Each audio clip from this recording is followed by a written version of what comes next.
सूखी। जी, यही नाम है हमारी आज की कहानी की हीरोइन का, सूखी। आपकी बेटी का नाम सुखी है, लेकिन है पूरी भरी। बेटा, डाइटिंग के बारे में क्या विचार है? होने वाली सास सुखी से पूछती है। सवाल सुखी से था, लेकिन माथे पर पसीना माँ बाप के आ जाता है। बहन जी, ये सब बातें तो होती रहेंगी। समोसे की प्लेट उठाइए, मेरी बेटी ने अपने हाथ से बनाया है ये समोसा। लेकिन ये क्या, प्लेट में तो कोई समोसा नहीं था।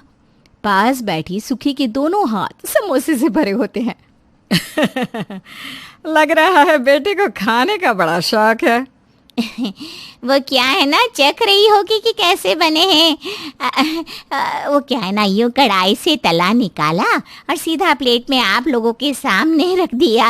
वक्त ही नहीं मिला बेचारी को, फिर कैसे वो आप लोगों को कुछ भी खिला सकती है, ऐसी ही है ना। माँ देखना, कितनी समझदार भी लग रही है, कितना प्यारा बोलती भी है। करा देना मेरी शादी इससे। अरे कहाँ सुन लिया तूने बोलते हुए? तब से तो सिर्फ मुंह से खाने की ही चपर चपर की आवाज आ रही है। रहने दे बेटा, ये लड़की तो एक गिलास पानी भी नहीं छोड़ रही। टेबल पर खाना क्या खाक देगी? लेकिन बेटा तो सुखी को देखते ही उसके चेहरे का दीवाना हो जाता है और जिद पर आ जाता है कि शादी करेगा तो सुखी से ही। होने वाले ससुर। अरे मान जाओ ना, वैसे भी तो तुम डाइटिंग में रहती हो, कम खाती हो, तो मैं बहू खाना दे या ना दे, कौन सा पहाड़ टूट पड़ेगा? शादी बेटे को करनी है, घर उसे बसाना है, तुम बीच में खाना क्यों ला रही हो? अरे रखा क्या है इस खाने में? खाने में क्या रखा है? इतनी बड़ी बात, वो भी सुखी के आगे। तो सुनो अब। खाने में क्या रखा है? माँ पापा, आप ऐसे घर में मेरी शादी करना चाहते हैं जिन्हें खाने का महत्व ही नहीं पता? मैं नहीं करूंगी शादी। अरे सुखी, वो तो पापा बस ऐसे ही। ऐसे ही क्या राहुल? हाँ, ऐसे ही क्या? हाय रे, सुखी के मुंह से अपना नाम सुनकर राहुल और पागल हो जाता है। नहीं नहीं, तुम सही बोल रही हो। अरे खाना है तो जीवन है, वो कला है, बाकी तो सब विज्ञान है। अरे खाना सिर्फ खाना नहीं, साधना होती है जिसे हर व्यक्ति नहीं समझ सकता। खाने की अपनी ही भाषा होती है। अरे वो तो तपस्या है जन्मों की, जिसे इस खाने का महत्व हो वही समझ सकता है, उसे ही इसका ज्ञान होता है। ओहो, हमारा राहुल बोले जा रहा था और सुखी जी खाने को लेकर उनके विचार पर इम्प्रेस हो रही थी। वही राहुल की माँ। कभी चार का पहाड़ा तो इससे पूरे जीवन में याद ना हुआ। खाने को लेकर ज्ञान तो ऐसा दे रहा है जैसे मास्टर शेफ हो। सब अभी सोच में ही थे कि सुखी जोर से बोल पड़ती है। माँ, जलेबी लाओ, लड्डू लाओ, बालूशाही और रबड़ी मलाई लाओ, मुंह मीठा कराओ। मुझे ना लड़का पसंद है, शादी के लिए मेरी हाँ है। अरे भगवान, तेरे घर देर है अंधेर नहीं, मैं अभी सारी मिठाइयाँ मंगवाता हूँ। पति भी खुशी के मारे सारा खाना ऑर्डर कर देता है। लाओ अब एक जलेबी मुझे भी पकड़ा दो।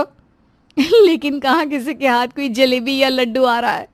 सुखी ने तो जो धावा बोला, सारी मिठाई पल भर में स्वाहा। हाय रे बहू, ये अनहेल्दी है, कम खाओ। वो क्या है ना बहन जी, खाती तो हमारी बेटी बिल्कुल कुछ भी नहीं, पर लग रहा है शादी की बात सुनकर खुश हो गई है। अब देखिए, शादी चीज ही ऐसी है कि तो क्या आप लोग भी मुंह मीठा कर लीजिए ना, क्योंकि सुखी की शादी राहुल से हो जाती है। फिर शादी के बाद बहू, ओ बहू, मुंह दिखाए की रस्म है। शाम को घूंघट डाल कर आ जाना। मोहल्ले और रिश्तेदार जो शादी में नहीं पहुंच पाए थे ना, वो लोग तुम्हारा मुंह देखेंगे। लेकिन याद रहे, सिर्फ कहने को मुंह दिखाए की रस्म होती है, मुंह किसी को नहीं दिखाना, समझी? नहीं तो सबको लगेगा कि बहू बेशर्म है, मुंह दिखा रही है। सास बोली जा रही थी, लेकिन सुखी, उसे क्या लेना देना सास की बोली से। वो तो सोच रही थी कि फ्रिज के ऊपर रखा मिठाई का डिब्बा कैसे गायब किया जाए। सुन रही है ना, क्या सोच रही है तू? यही कि कौन सी साड़ी पहनूं जिसमें चेहरा ना दिखे। हाँ, पहली बार तेरी तरफ से सही जवाब आया है। देख ले जो भी पहनना है, लेकिन वक्त पर आ जाना। खैर मामला चल ही रहा होता है। शाम को सारे लोग घर पर आ जाते हैं। सामने रखा जाता है खाने पीने का ढेर सारा सामान और घूंघट में बहू।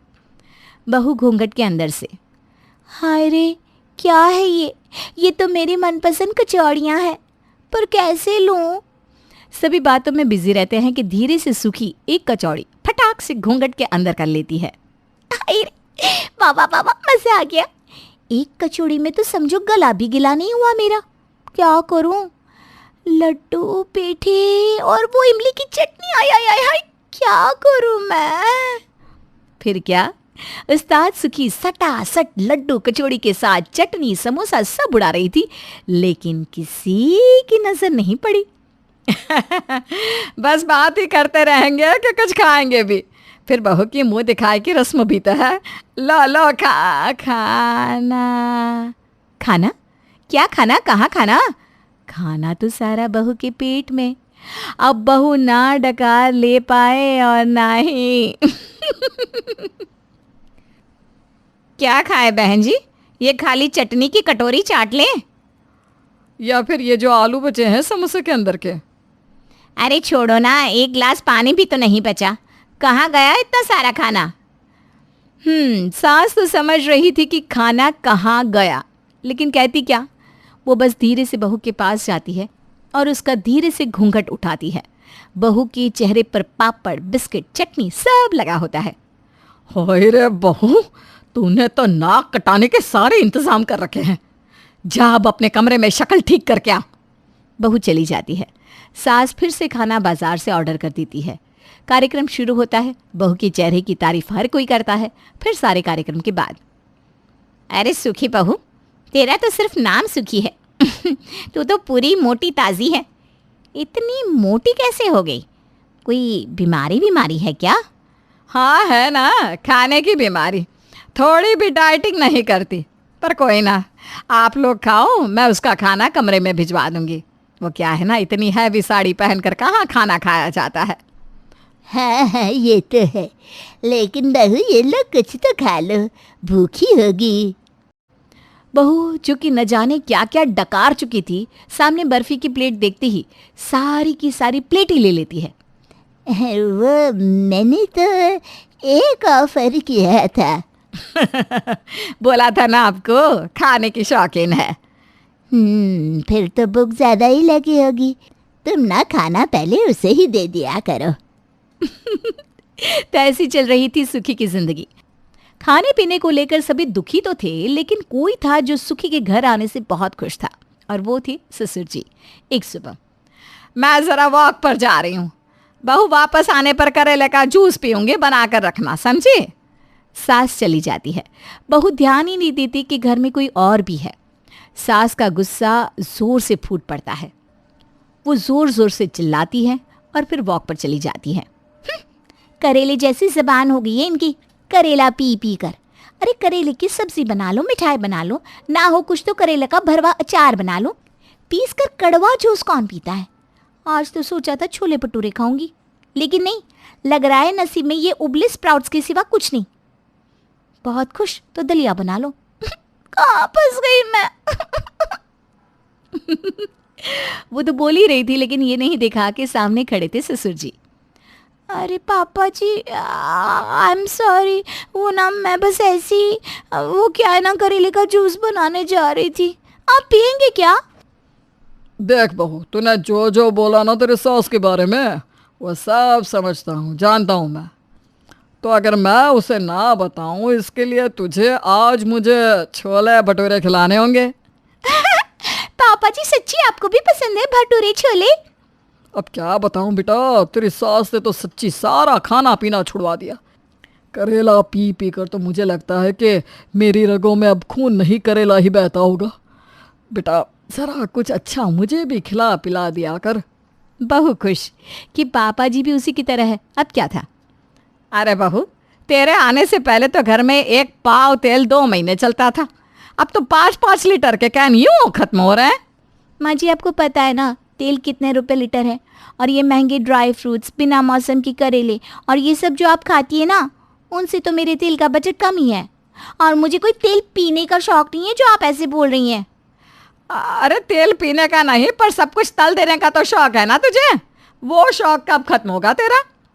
अरे रहने दो ना, क्यों बात बात पर बहू पर जुल्म करती हो। चल बहू जरा 2 भटोरे तो गर्मा गर्म दे दो ना। तो अब बहू और ससुर खाते हैं भटूरा, सास पीती है करेले का जूस, और पति वो तो अपनी सुखी के साथ मस्त। विशाखा को काम करना बिल्कुल पसंद नहीं है। वो अपनी इसी आदत की वजह से अपनी सास लता और देवरानी वंदना से हमेशा किसी न किसी चीज का बहाना बनाकर काम से बचती रहती। आज विशाखा ने क्या नया बहाना बनाया है, आइए देखते हैं। वंदना, आज सुबह से मुझे चक्कर आ रहे हैं, मुझसे उठा भी नहीं जा रहा। आज घर का काम तो मैं ही करना होगा। और हाँ, मैंने ना सुबह से कुछ नहीं खाया, मुझे कुछ खाने के लिए दे दो ना प्लीज। हाँ भाभी, अभी लेकर आती हूँ। वंदना किचन में जाकर काम करने लगती है। तभी उसकी सास उसे पूछती है, वंदना, तुम किचन में अकेली क्यों काम कर रही हो? तुम्हारी वो कामचोर जेठानी कहाँ है? माँ जी, उनकी तबीयत ठीक नहीं है ना, मैं उनके लिए नाश्ता लेकर जा रही हूँ। अब क्या हो गया इस बीमारी की जड़ को? ये तो जब से शादी होकर इस घर में आई है तब से बीमार ही रहती है। इस तरह विशाखा काम से बचने के लिए कुछ न कुछ बहाना बना ही लेती। एक दिन विशाखा ने सोचा, कब तक मैं इस तरह के छोटे मोटे बहाने बनाती रहूंगी, मुझे कुछ ऐसा करना पड़ेगा कि जिससे मुझे जिंदगी में कभी काम ही ना करना पड़े। एक दिन विशाखा देर तक सोती रही तो लता उसे उठाने गई। विशाखा बहू, तुम्हें शर्म आनी चाहिए। तुम्हारी देवरानी सुबह जल्दी उठकर काम में लगी हुई है और तुम अभी तक सो रही हो। क्या हुआ भाभी, आपकी तबीयत तो ठीक है ना? वैसे आज कौन सी नई बीमारी हो गई है आपको? माँ जी, मैं सुबह जल्दी उठी थी लेकिन मेरी आंखों में जलन हो रही थी तो मैं दोबारा सो गई। आंखों में बहुत दर्द भी हो रहा है। बहू, तुम मेरे साथ डॉक्टर के पास चलो। माँ जी, मैं आपके साथ चल तो लूं पर मुझे कुछ दिखाई ही नहीं दे रहा। मैं रास्ते में कहीं गिर गई तो? अरे तू कहाँ गिरेगी, तू तो हम सबको गिरा कर ही गिरेगी। माँ जी, आपने कुछ कहा क्या? है? मैं यह कह रही थी बहू कि तुझे सच में दिखाई नहीं दे रहा, तो तू जल्दी मेरे साथ डॉक्टर के पास चल, कहीं कोई बड़ी परेशानी ना हो जाए।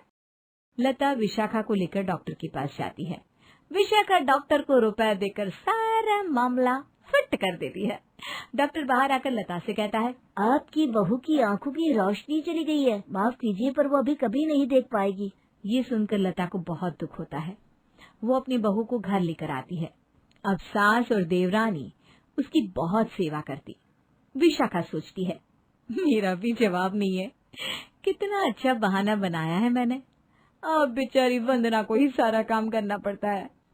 चलो सही है, सुबह जल्दी उठो, रात को लेट सो, और फिर भी सासू माँ की 4 बातें सुनो।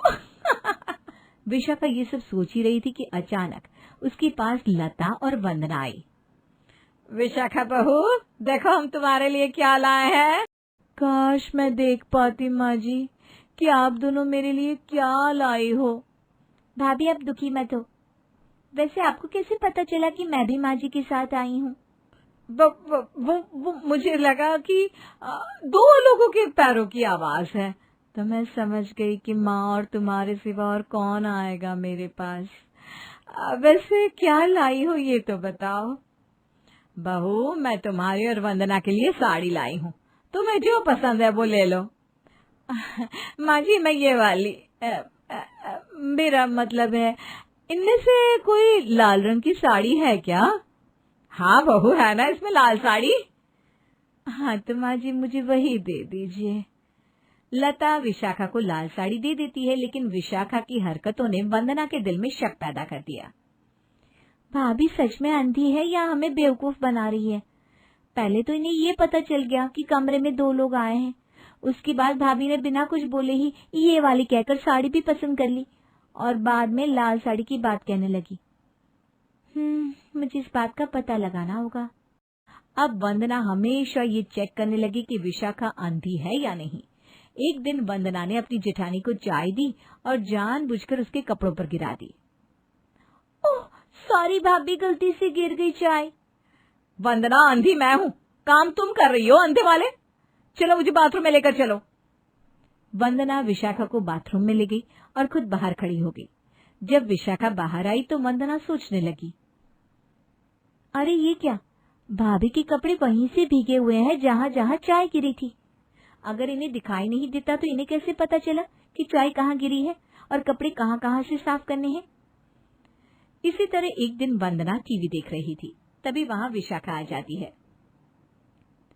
अरे वंदना, तुम चालबाज सीरियल देख रही हो ना? हाँ भाभी, लेकिन आपको कैसे पता चला? वो इसलिए क्योंकि मैं इस सीरियल की म्यूजिक को अच्छी तरह पहचानती हूँ। ठीक है भाभी, आप बैठिए, मैं छत पर जा रही हूँ। वंदना छत पर जाने का बहाना बनाकर छुपकर विशाखा को देखने लगी। अब विशाखा ने चारों तरफ देखा और टीवी का रिमोट उठा लिया। रिमोट उठाने के बाद वो कभी रिमोट की तरफ देखती तो कभी टीवी की तरफ, और चैनल चेंज करने लगी। अच्छा, तो भाभी अंधी है ही नहीं, बल्कि अंधी होने का नाटक कर रही है। ये इतने दिनों से हम सबको पागल बना रही है। अब मैं माँ जी के सामने इनकी पोल खोल कर रहूंगी। एक दिन वंदना और लता बैठकर बात कर रही थी, तभी विशाखा वहां आ गई और विशाखा उनके पास बैठने लगी। तभी वंदना ने विशाखा की सीट पर कैक्टस का पौधा रख दिया और विशाखा उस पर बैठ गई। वंदना, तुमने ये क्या किया? क्या किया मैंने? मेरे नीचे ये कैक्टस का पौधा क्यों रख दिया? देखो कितना दर्द हो रहा है मुझे। नहीं तो भाभी, मैंने नहीं रखा, आपको कोई गलतफहमी हुई है। तुम्हारे सिवा और कौन रखेगा? मैं तुम्हारे पास आकर बैठी हूँ, माँ तो दूर सोफे पर बैठी है, वो ऐसा नहीं कर सकती। पर भाभी, आपको कैसे पता चला कि माँ जी दूर सोफे पर बैठी हैं? विशाखा बिना कुछ बोले वहां से चली जाती है। तभी लता वंदना से कहती है, वंदना बहू, देख तो जरा, ये बड़ी वाली कितनी जल्दी जल्दी चल कर गई। ये ऐसे तो नहीं चलती, और इसे कैसे पता कि मैं यहाँ बैठी हूँ दूसरे सोफे पर? वंदना को तो पता ही था कि विशाखा झूठ बोल रही है, लेकिन अब लता को भी इस बात का शक होने लगा। इसी तरह एक दिन वंदना अपनी अंधी जेठानी और सास से कहती है, माँ, भाभी, आज मौसम बहुत अच्छा हो रहा है, चलो ना छत पर चलते हैं। हाँ हाँ चलते हैं। चलो वंदना, विशाखा को तुम ले चलो, उसका हाथ पकड़ लेना। वंदना ऐसा ही करती है। छत पर जाने के बाद वो सास को लेकर छत के दरवाजे के पीछे छुप जाती है और दोनों विशाखा की हरकतें देखने लगती है। देखिए माँ जी, भाभी अंधी नहीं है, वो अंधी होने का नाटक कर रही है। विशाखा ने छत पर आने के बाद पहले तो सबको आवाज दी, लेकिन जब उसकी आवाज किसी ने नहीं सुनी तो उसने समझ लिया कि छत पर कोई नहीं है। वंदना ने छत पर स्केट्स रखे थे। विशाखा हर बार स्केट से बचकर निकल रही थी। वो छत पर लगातार टहल रही थी, लेकिन एक बार भी छत की मुंडेर के पास नहीं गई। हाय हाय बहू, ये तो हमें इतने दिनों से पागल बना रही है। रुक, अभी बताती हूँ इसे। नहीं माँ जी, रुकी। जैसे भाभी ने हम सबको बेवकूफ बनाया है, हम भी ऐसे ही इनको मजा चखाएंगे। अब शाम को लता, वंदना और विशाखा के पति नीरज ने विशाखा से कहा, विशाखा बहू, मैं नीरज की दूसरी शादी करवाना चाहती हूँ। क्या? ये क्या कह रही हो माँ? मतलब मेरे होते हुए आप मेरे पति की दूसरी शादी कैसे करवा सकती हो? विशाखा, गुस्सा मत हो, बस ठंडे दिमाग से सोचो। मुझे अपने सारे काम खुद करने पड़ते हैं और तुम्हारे भी कई काम मैं ही करता हूँ। अगर मेरी दूसरी पत्नी होगी तो हम दोनों का सहारा हो जाएगा ना। अरे घर का काम तो वंदना कर ही लेती है, अगर ज्यादा परेशानी है तो कोई नौकरानी लगा लो। भाभी, नौकरानी घर को नहीं संभाल पाएगी, और मैं अकेली भी तो घर का सारा काम हमेशा नहीं कर सकती। मैं सारा दिन काम में लगी रहती हूँ तो थक जाती हूँ। तो तुम घर के काम के चक्कर में मेरे पति की दूसरी शादी करवा दोगे क्या? मैं दूसरी शादी कर रहा हूँ लेकिन तुम्हें नहीं छोड़ रहा। तुम भी इसी घर में रहना मेरे साथ, मैं तुम्हारा पूरा ख्याल रखूंगा। बहू, हमने कल लड़की वालों को भी बुला लिया है, तुम भी कल मिल लेना उनसे और कह देना कि तुम्हें शादी से कोई ऐतराज नहीं है। क्या? हाँ, आपने मुझसे बिना पूछे लड़की वालों को भी बुला लिया। हाँ माँ, आप कैसे कर सकती हो ऐसे मेरे साथ? अरे बहू, हम क्या करें, हमारी भी तो मजबूरी है। तुम अंधी हो ना? मैं अंधी नहीं हूँ, मैंने ये सब काम से बचने के लिए किया है। विशाखा ये बोलकर चुप हो जाती है। बोलो, आगे बोलो, चुप क्यों हो गई? बताओ हम सबको तुमने कैसे बेवकूफ बनाया। विशाखा ने सारी बात बता दी। सभी ने उस पर गुस्सा किया। तब लता ने उससे कहा, बहू, तूने काम से बचने के लिए हम सबसे झूठ बोला। आज से तू ही सारे घर का काम करेगी। वंदना और मैं कुछ काम नहीं करेंगे, समझी? पिछले भाग में हमने देखा कि कैसे सरोज के अपनी बेटी आरोही के ससुराल में आने से ससुराल में बहुत सारा क्लेश होने लगता है और दोनों भाइयों में बहुत बड़ी लड़ाई हो जाती है। तभी स्वरा उन दोनों को एक दूसरे की कॉलर से हाथ छुड़वा कर कहती है, बस बहुत हुआ आप दोनों का। एक दूसरे पर जान छिड़कने वाले जिगरी भाई आज एक दूसरे का कॉलर पकड़ने पे उतर आए। ये क्या हो गया है प्रतीक जी? चिराग, तुम भी? जो भी है, आपस में बैठकर ठंडे दिमाग से सोचकर तय होगा। यूं हाथापाई लड़ाई झगड़ने से कुछ नहीं होने वाला। शुरू हो गया इस महानता की मूरत का भाषण। इंसान को लोरी नहीं, स्वरा के भाषण सुना दो, 1 मिनट के अंदर गहरी नींद आ जाएगी। चलिए, अब आप दोनों दफ्तर के लिए निकलिए, मैं टिफिन पैक कर देती हूँ। आरोही, जरा रसोई में आओ और मेरी मदद करो। जैसे तैसे स्वरा बहू लड़ाई को रोक देती है, लेकिन दोनों भाई फिर भी एक दूसरे से बात नहीं करते और मुंह मोड़ते रहते। पर स्वरा अपने टूटते हुए परिवार को एक साथ जोड़े रखने के लिए जी जान लगा देती है। देवराज का 61वां जन्मदिन आता है और इसी मौके पर घर में पिछले कुछ दिनों से काफ़ी अशांति फैली हुई है। ससुर जी का जन्मदिन आ रहा है, वो भी 61वां। मैं इस खुशी के मौके को बिल्कुल भी नहीं मेरे हाथ से जाने दूंगी। इस घर में फिर से खुशियाँ आएंगी। अब जल्दी से सारे सामान की लिस्ट बनाती हूँ। और हाँ, ससुर जी की फ़ोटो का केक बनाऊंगी। आजकल बड़ा ट्रेंड चल रहा है वो। अपनी शक्ल को केक पर देखकर ससुर जी बहुत खुश हो जाएंगे। स्वरा अब देवराज के जन्मदिन की तैयारी में जुट जाती है। वहीं सरोज ये सब सुन लेती है और जन्मदिन के दिन वो देवराज के केक को चुपके से फ्रिज से बाहर निकाल लेती है। अब इस केक पर बनी देवराज की शक्ल को मैं ऐसे जोकर की तरह बिगाड़ दूंगी कि बस सबकी आंखें फटी की फटी रह जाएंगी। सरोज पाइपिंग बैग से केक पर देवराज की शक्ल को बिगाड़ देती है और जोकर की तरह बना देती है। स्वरा पूरे घर की सजावट करती है और शाम को बर्थडे पार्टी में, हैप्पी बर्थडे ससुर जी, ये लीजिए आपका तोहफा। हैप्पी बर्थडे दादू, ये लो, मैं आपके लिए ये ग्रीटिंग कार्ड लेकर आया हूँ, मैंने खुद बनाया है। अरे धन्यवाद नक्श बेटा।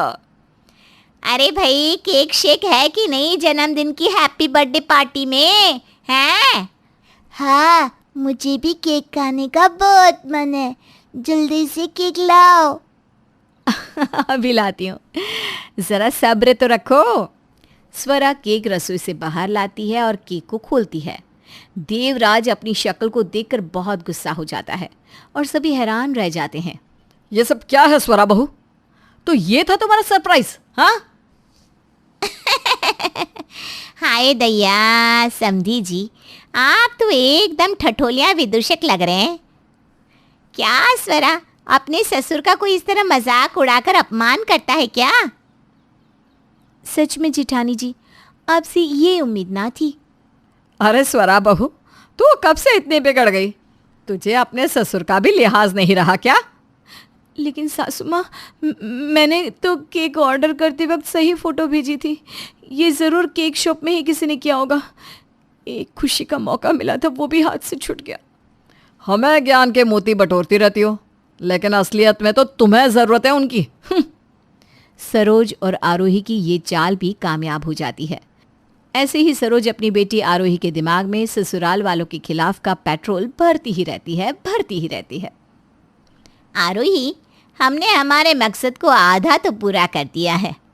जो सास तुझे पूछती तक नहीं थी, वो अब तेरे गुणगान गा रही है। और जो बहू सबकी इतनी चहीती थी, आज सब उससे नफरत करने लग गए हैं।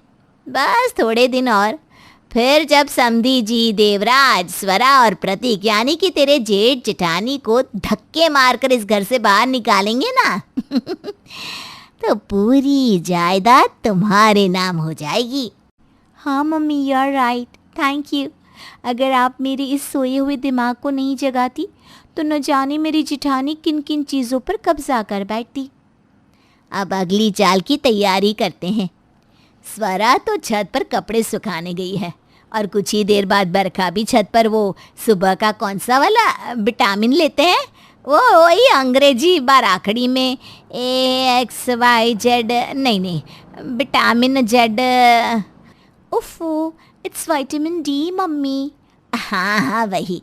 तो तेरी सास बरखा अब जाएगी ऊपर विटामिन डी लेने के लिए और उसके आने से पहले हम छत पर साबुन का पानी डाल देंगे, जिससे बरखा जोर से कमर के बल गिर जाएगी और उसे लगेगा कि ये सब स्वरा ने किया है। दे ताली। जी बात। आरोही छत पर साबुन का पानी डाल देती है और जब बरखा वहां धूप लेने आती है तभी जमीन पर पैर फिसल कर वो धड़ाम से गिर जाती है। मायरे, मामा मामा मेरे कमर। सरोज और आरोही छुपकर ये सब देखते हैं और खूब हंसते हैं। एक दिन जब दोनों भाई में से प्रतीक घर पर कम पैसे देने लगता है तब क्यों? मैं क्यों पूरे पैसे दूं? जब चिराग आधे से भी कम पैसे देगा तो मैं भी कम ही दूंगा। मेरी भी मेहनत की कमाई है। मुझे दूसरों की तरह गद्दार होकर पैसों को छुपाना नहीं आता। जो है वो साफ है। प्रतीक भाई, आपसे मैं बात नहीं कर रहा हूँ, तो आप प्लीज मुझे फिर से इन सब मामलों में मत घसीटिए।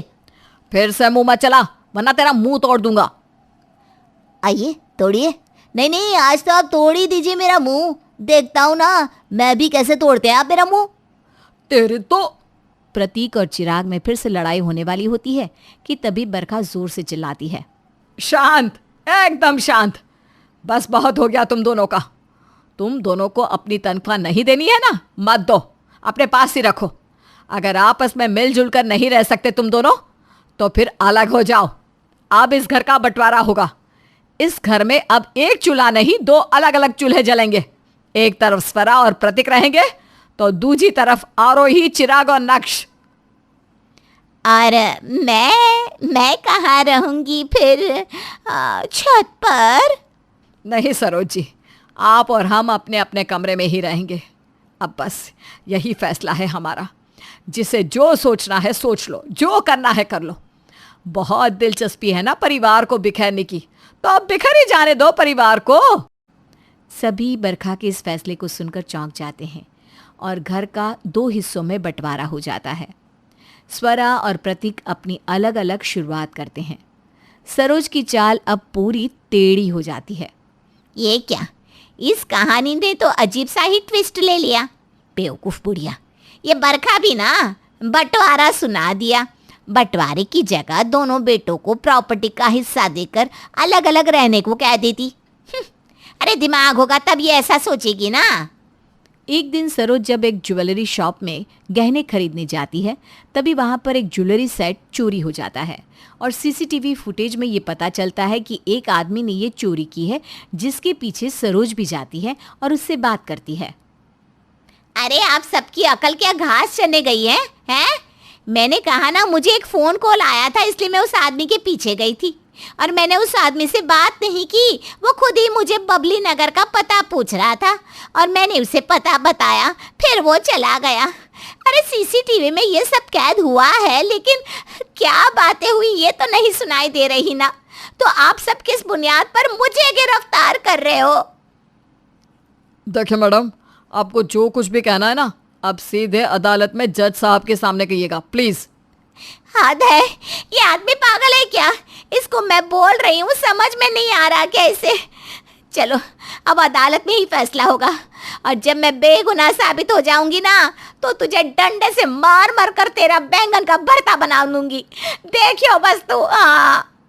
सरोज ने कोई चोरी नहीं की थी। अब वो वकील को ढूंढती है, लेकिन वकील मिलने पर वो पैसे मांगता है। अब मैं मुफ्त में थोड़ी ना आपका केस लड़ूंगा सरोज जी। वैसे भी ज्वेलरी की चोरी हुई है, छोटी मोटी केस है, निपट जाएगी। थोड़ी सी ही रकम है, जल्दी पैसों का इंतजाम कीजिए वरना जेल में डाल दिया जाएगा आपको। कल सुबह कोर्ट की हियरिंग है सरोज जी। हाँ हाँ ठीक है, मेरी आरोही बेटी है ना, उसके होते हुए मुझे किसी बात की चिंता नहीं। लेकिन जब सरोज आरोही से पैसे मांगने जाती है तो क्या? नहीं नहीं, मैं तो एक फूटी कोड़ी नहीं दूंगी आपको। मेरे बच्चे का, मेरा और मेरे पति का फ्यूचर है। वाह जी वाह, गलतियाँ करो आप और उसकी कीमत चुकाए हम। जाइए यहाँ से। तभी स्वरा वहाँ आती है और वो सरोज को पैसे देती है। लेकिन स्वरा बेटा, तुम क्यों? प्लीज़ मना मत कीजिए सरोज आंटी, मुझे आप पर पूरा भरोसा है कि आपने कोई चोरी नहीं की है। अब आप जल्दी से जाइए और लॉयर को ये पैसे दे दीजिए, इससे पहले कि देर हो जाए। सरोज की आंखें भर आती हैं और वो स्वरा के गले लगती है और फिर घर से बाहर निकलकर उसे एहसास हो जाता है, जो मैंने अपनी बेटी को सिखाया, आज उसने उसी का रंग दिखा दिया। शादी के बाद ससुराल में कई रिश्ते होते हैं, लेकिन जो सबसे भयानक रिश्ता होता है, जिससे हर बहू डरती है, वो होता है सास का। लेकिन सोचो क्या हो जब सास जैसा पति हो, सास जैसा ससुर और सास जैसी सास। सोती रहती हो, लेटी रहती हो, जाओ चाय लेकर आओ, और हाँ नहा कर चाय देना। सो तो आप भी रहें, फिर मैं ही क्यों उठूं? चलो साथ उठते हैं। पति रीमा की बात सुनकर गुस्सा हो जाता है। बोलने से पहले सोच तो लेती कि किससे बात कर रही हो, क्या शोभा भी देगा ये बोलना। उठो। हाय रे, ससुराल का पहला दिन और रीमा के सर पर पति के रूप में ऐसा पति का पहाड़ टूटा। अब वो क्या करती? अरेंज मैरिज थी, ज़्यादा जानती भी नहीं थी पति के नेचर को। रीमा नहाकर किचन में जाती है कि ससुर खड़े होते हैं। जी पापा जी, कुछ चाहिए? कुछ? पहले तो जो पूजा की उसका प्रसाद, 2 गलसा में गरम और ठंडा पानी, मीठे और नमकीन बिस्कुट और। पापा जी, मैंने तो कोई पूजा नहीं की, प्रसाद कहाँ से दूं? पूजा नहीं की? पूजा नहीं की? हे भगवान, क्या हो रहा है इस घर में? बहू का ससुराल में पहला दिन और पूजा भी नहीं की। क्यों क्यों क्यों? हाय रे, ससुर को हाइपर होता देख रीमा को तो लगता है जैसे इन्हें झटके ही लग जाएंगे। वो जल्दी से पूजा घर में जाती है और जोत जलाकर आरती करती है और पूजा करके ससुर जी को प्रसाद देती है। रीना किस्मत को रोती है कि अब क्या होगा, जब पति और ससुर का ये रूप है तो सास, वो तो सास है, क्या क्या करेगी। लेकिन तभी सास की आवाज आती है, रीमा, बहू रीमा, कहाँ हो? ससुराल का पहला दिन और अभी तक बहू मेरे कमरे में झांकने तक नहीं आई कि सास जिंदा है या मर गई। क्या बहू? रीमा भागकर सास के कमरे में जाती है जहां वो बेड पर पैर लटकाए बैठी थी। क्या हुआ माँ जी, क्या चाहिए आपको? अरे पल्ला ले सर पर और पैर छू मेरे। हमारे यहाँ बहू जब तक नहा धोकर पूजा पाठ करके सास के पैर नहीं छूती, पैर तो हम जमीन पर नहीं रख सकते। हाय रे मम्मी जी, ये कहाँ का कस्टम है? ये तो मैंने कहीं नहीं सुना।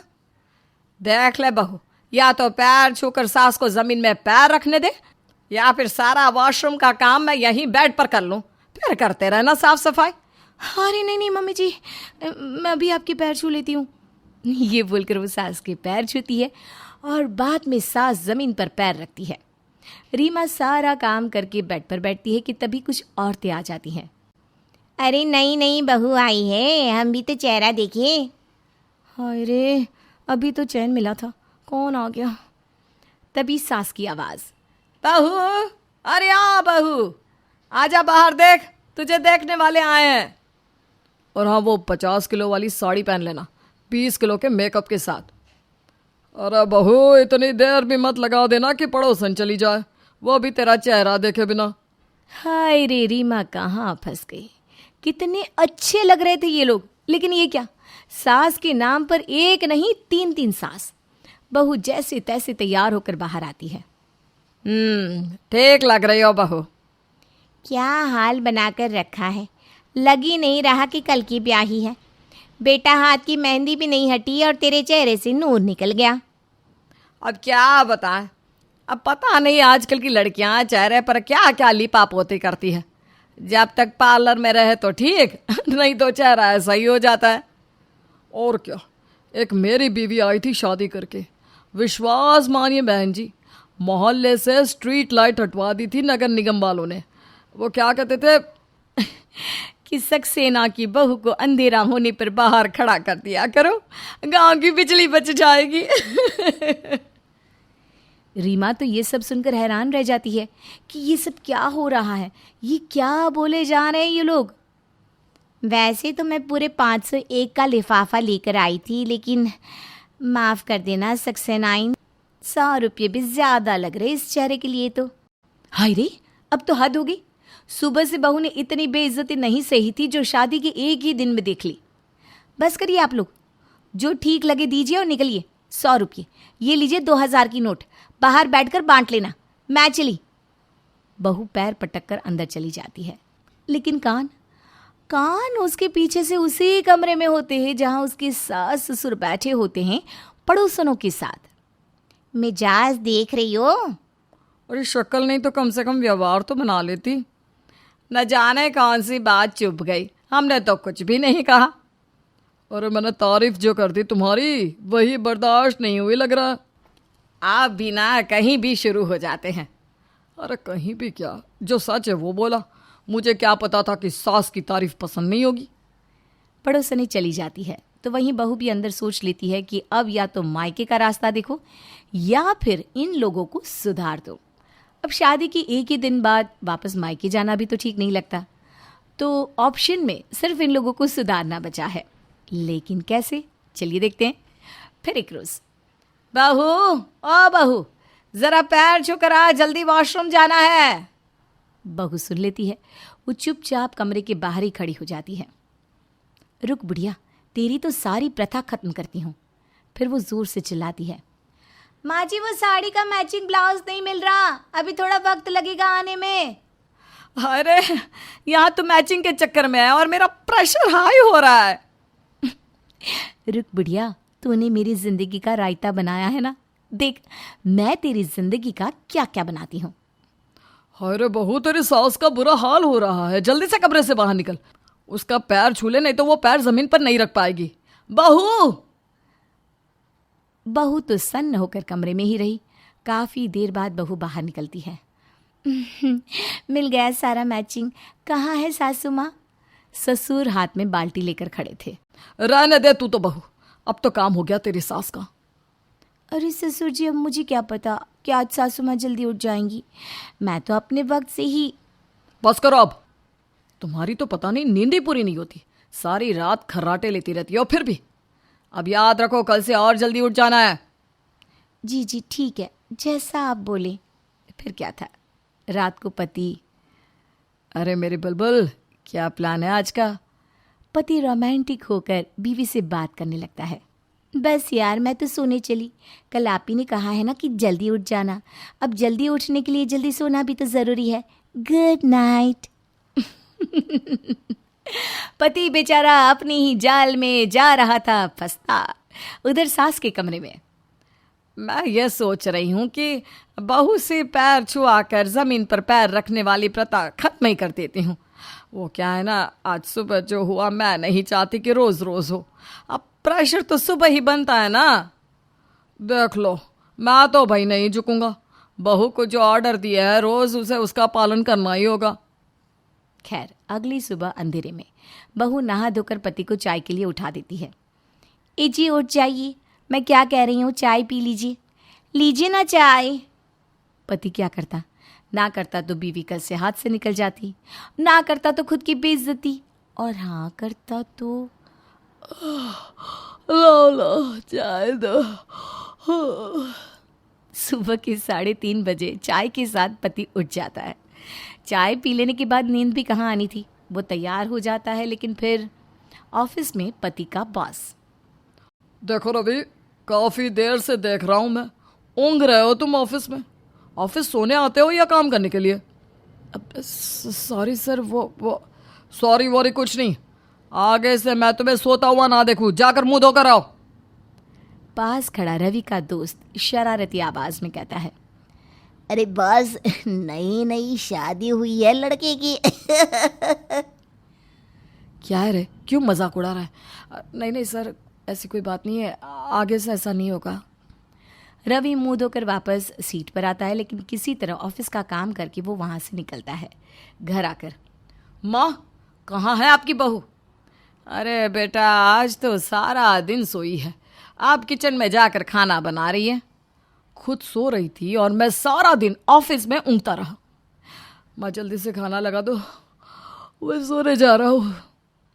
फिर खाना खाते वक्त, देखो तुम कल आराम से उठना और मुझे भी सोने देना, समझी?